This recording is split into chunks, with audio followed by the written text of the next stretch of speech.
Hey guys, welcome back to my show. In today's episode, I have a really special guest with me today. He is an amazing philanthropist. He has an amazing nonprofit called Project I Am. I'm here interviewing Jahkil Jackson today.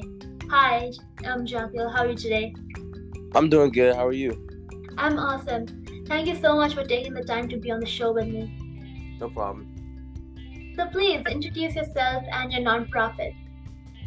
So my name is Jahkil Jackson. I'm 15 years old.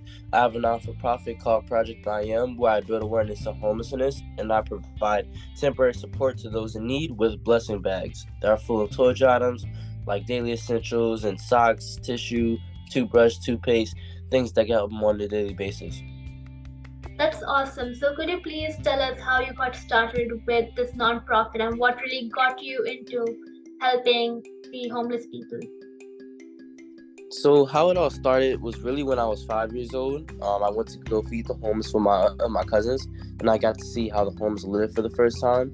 And it was definitely a new experience for me because at that age, I think a lot of us think that all people have homes. So when I went home, I asked my parents if we can give them all houses. Obviously, that just was out of the blue and not possible. So I sat down and I had a conversation with my parents about the different things that we can do at the time that could actually work, and we thought about blessing bags. That's amazing. I think that just like connecting with the community, making sure that everyone has what they need, and just giving to the people who need it is actually really good. So tell us about the experience. I know that in 2017 you were the top 3 influential people who was awarded by Barack Obama. So how was that experience for you? That was amazing, mainly because growing up to the first Black president and then one day getting to actually meet him is not even something that you even dream of. It's not something that you would think will one day be possible. So to be able to be recognized by him and then meet him and him being a cool person in real life, it's just amazing. One of the best days of my life. Being recognized by him was really good. To see that tweet, he named me one of 2017's most influential people. So after that, a couple months later, I actually got to meet him. So that was just one of the best days of my life, just getting to meet the former president. That's fantastic. I think I understand, I've not met the president, of course, but I understand the feeling you get when you meet someone you really want to meet or never actually imagine you will meet them. So it's really cool how, so let me get this straight. So when you were in 2017, I'm guessing you were like 6 years old? I think I was around that age, like 11 or 10 years old, I think. Okay, got it. So what exactly, I know that influential people, would that mean on Forbes or would that be just on Barack Obama's site? Like, how does it work? Say it one more time. Like, how did you get in front of Barack Obama? Like, did you do like a project? Did your nonprofit get seen by him? How did you get recognized? Actually, my not-for-profit was noticed by him and his team.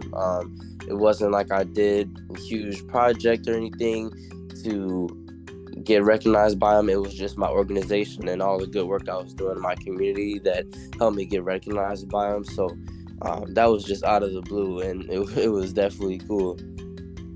Awesome. So could you please talk about your other media appearances? I know you've appeared on talk shows and TV shows like Marvel Hero Project. So how is that for you? Like, how would you describe that experience?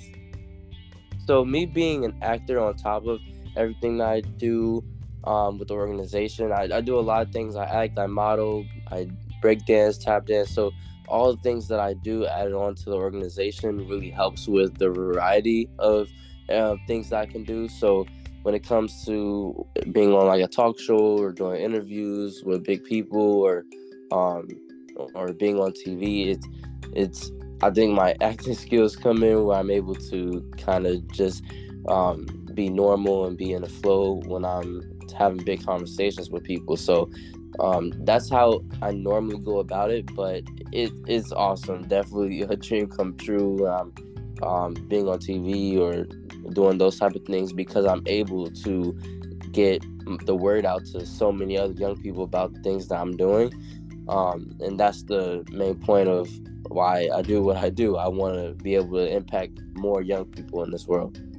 Absolutely. So, what would be the biggest message you want to share with all those young people out there who want to make an impact in the world? Like, what do you recommend they do to go on the path you went on? I recommend young people to go out in the world and see the things that they want to help with. Like, you don't have to jump to homelessness just because you're listening to this interview right now. Find a cause that you want to do, because if you're working on something that you're not really passionate about, that you don't really enjoy doing, then it's never going to be fun for you. You always want to go into something that you are truly passionate about and that you want to do, so that it's also fun while you're making an impact in the world. So make sure you're going out in the community. If you're stumped on an idea, you can find lots of new ideas when volunteering and going out and seeing the different things that need help. Also, if you're just starting, I would say start off small, because that can help you maneuver and have wiggle room to make adjustments with your organization or your project. So definitely start off small. Don't start off with trying to get hundreds of thousands or thousands of people involved in what you're doing. Start off small. But that's Absolutely. my advice for newcomers. Yeah, I think that's amazing advice. Just because like starting too big might overwhelm the person and like make them feel like they cannot do what they're trying to do. And Exactly. yeah, I think everyone else out there who's listening to this episode right now, I would just like to say that you can definitely like go through websites. Like I think there's this website called Project I Change, or PGK for short, and it has many different types of places where you can volunteer, like the American Heart Society, where you help heart patients, and then there's meal the Wheels on Hunger nonprofit, where you help people who are starving and just like donate food. So I think, as Jahkil just said, you should just start small, think about the different ways, maybe you like brainstorm ideas. And if you're in Girl Scouts or Boy Scouts or Cub Scouts or whatever, I think that will also help you. I was in Girl Scouts as well for I think 1.5 years, and I think those awards and those like projects you do in that also kind of like keep your mind like moving and thinking about what you can do to help the society. Mm-hmm. So, Jahkil, I have a few more questions for you, which is this is kind of like on a funner side. What do you think your spirit animal is based on like your personality of like helping people and trying to bring change? What did you say? What do I do in my spare time? No, I was asking like what's your spirit animal? Like what do you think your spirit animal? Oh, spirit animal. Um, Usually I would say dogs, because I'm a huge dog person. I love dogs. But if you think about spirit animals, more so like what resonates with you, so I would go with maybe like a leopard, or they're two different animals, but a leopard or an iguana, mainly based on the trait of being kind of not sneaky but very quiet, very low key. That's how I kind of resonate with them. But yeah, I would say more so those two animals. Makes sense, makes sense. I think everyone has a different way of deciding what spirit animal it is. For me, I think I'm more of an otter. I am playful, Mm-hmm. but also at the same time kind of like study. Like I don't really like. I'm kind of cheerful, bubbly, and like kind of more on the playful side sometimes.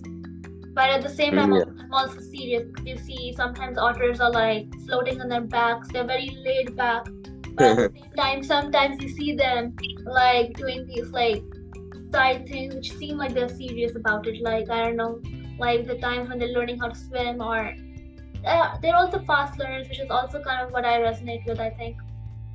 So as I said, yeah, I think spirit animals are like a bunch. Sometimes people take quizzes about them to figure out what they are. I honestly don't think they're accurate, but people like doing BuzzFeed quizzes for those things. Yeah. Anyways, Jahkil, thank you so much for being on the show with me today. I had a great time chatting with you. Same. Thank you for having me. So everyone out there who's listening to this episode, this is the end, and I hope you learned something new and try maybe thinking about what you want to do to impact your community. It can be as small as like volunteering at your school club or starting your own club to do something you like. Anyways, guys, this is the end. Thank you so much. Have a great day. Bye, guys.